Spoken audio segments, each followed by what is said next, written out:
बिहार विपक्ष को वोटों की गिनती से पहले जिसका डर सता रहा है, आखिर वही हो रहा है। सासाराम में ईवीएम के स्ट्रांग रूम में आखिर अचानक ट्रक घुस जाना, बिहार के कई जिलों के स्ट्रांग रूम के सीसीटीवी कैमरे का बंद हो जाना, आखिर विपक्ष की जो सोच है वही को दर्शाता है।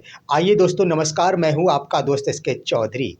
वोटों की गिनती की चंद घंटे शेष रह गए हैं और विपक्ष की ओर से लगातार ही वोट चोरी के मसले को आखिर जोरों शोर से उठाया जा रहा है। आप तो देखेंगे तो राहुल गांधी के द्वारा प्रधानमंत्री श्री नरेंद्र मोदी के लिए जितनी बार वोट चोर शब्द का प्रयोग किया गया है, शायद भारत के इतिहास में किसी भी प्रधानमंत्री के लिए ऐसे शब्दों का इतनी बार प्रयोग नहीं किया गया होगा। लेकिन इस सब के बीच जहां बिहार विपक्ष के द्वारा वोटों की चोरी करने संबंधी पहले ही संदेश दिया जाता है, तो आखिर निर्वाचन आयोग सावधानी क्यों नहीं बरतता है। आइए दोस्तों, आज के इस वीडियो में हम विस्तार पूर्वक इस मुद्दे पर चर्चा करते हैं। लेकिन दोस्तों, मेरे इस चैनल शौर्या हिंदी न्यूज़ को अगर आप सब्सक्राइब नहीं किए होंगे तो कृपया अभी सब्सक्राइब कर लेंगे। दोस्तों, बिहार विपक्ष की ओर से तो लगातार ही वोट चोरी के मसले को उठाया जाता है, जहां वोटों की गिनती से पहले ही तेजस्वी प्रसाद यादव हो या फिर विपक्ष के जो कोई भी नेता हो, उनके द्वारा लगातार ही आम जनों के बीच यह संदेश दिया जाता है कि अगर ईवीएम के साथ छेड़छाड़ नहीं हुआ, वोट चोरी नहीं हुई, तो महागठबंधन की जीत सुनिश्चित है। लेकिन जब यह संदेश फैलाया जाता है तो सावधानी निर्वाचन आयोग की ओर से क्यों नहीं बरती जाती है। अगर एनडीए की ओर से वोट चोरी के मसले पर कोई कार्य नहीं किया जाता है, निर्वाचन आयोग बिल्कुल ही निष्पक्ष तरीके से चुनाव कराने से लेकर मतगणना गिननी तक अपनी भूमिका निभाता है, तो सावधानी क्यों नहीं बरतता है। लेकिन दोस्तों, अगर सावधानियां नहीं बरती जा रही है, इसके बावजूद भी आरोप लगने के बाद ही बिहार के कई जिलों के स्ट्रांग रूम के सीसीटीवी कैमरे बंद पाए जा रहे हैं, तो ये तो स्पष्ट करता है कि जरूर कोई ना कोई छेड़छाड़ हो रहा है। आइए दोस्तों, बड़ी खबरों से आपको हम रूबरू करा दे। ये खबर है बीते देर रात की। सासाराम जिले के अंतर्गत जितने भी बूथ पर चुनाव हुए थे, सभी के लिए एक ही स्ट्रांग रूम बनाए गए थे और उसे सील कर दिया गया था। लेकिन हैरत की बात ये थी कि लगभग 12 बजे रात्रि में आखिर सील बंद स्ट्रांग रूम के अंदर एक अचानक ही ट्रक घुस गया, जिसको देखते ही आखिर आरजेडी समर्थक या कार्यकर्ता कह दिया जाए, जो इन दिनों काफ़ी निगरानी रखे हुए हैं ईवीएम पर, उनके द्वारा शोर मचाना और बवाल काटना शुरू कर दिया गया। मामला तो इस कदर उभरा कि आखिर डीएम और एसपी को भी तुरंत ही दौड़ लगाना पड़ गया। वहां पर कई निर्दलीय प्रत्याशियों में पवन सिंह की पत्नी ज्योति सिंह भी आधमकी, तो वहीं कांग्रेस के प्रत्याशी और विधायक भी आखिर वहां पर मौजूद हो गए। लेकिन यहां पर दोस्तों, आखिर मामला ये हुआ कि चुनाव आयोग के सामने ये चुनौती खड़ी हो गई कि आखिर सील बंद या स्ट्रांग रूम में अचानक ट्रक कैसे प्रवेश कर गया।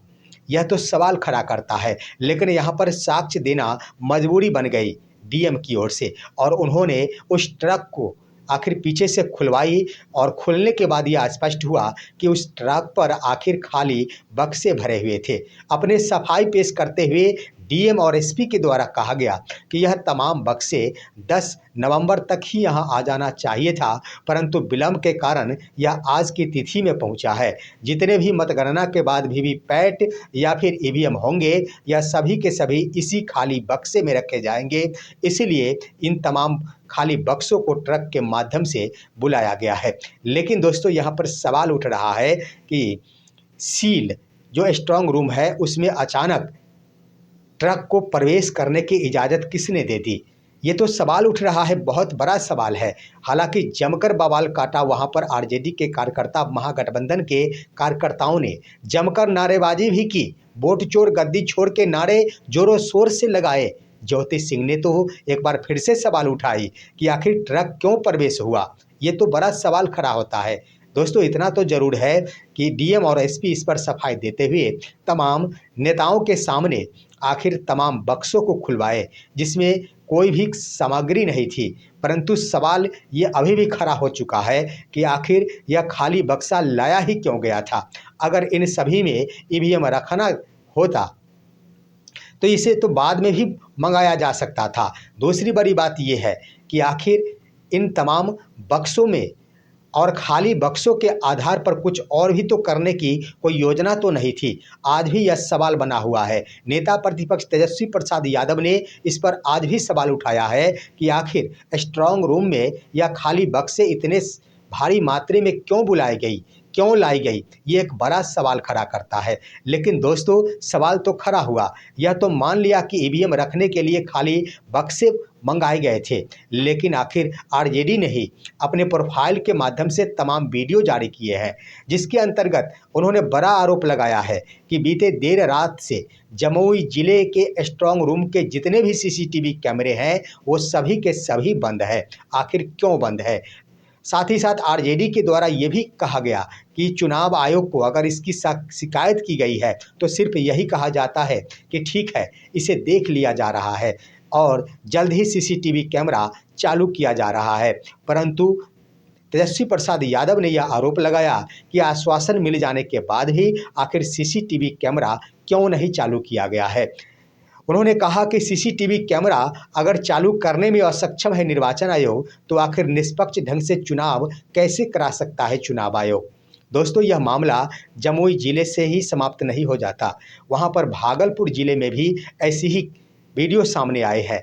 भागलपुर जिले में भी आखिर स्ट्रांग रूम के 2 कमरे जो सीसीटीवी कैमरे थे वह बंद पाए गए हैं और इसके ऊपर भी तेजस्वी प्रसाद यादव ने बड़ा सवाल उठाया है कि आखिर स्ट्रांग रूम के सीसीटीवी कैमरे बंद क्यों हो जा रहे हैं, ये आखिर चालू क्यों नहीं हो रह पा रहा है। सवाल तो बड़ा बनता है दोस्तों।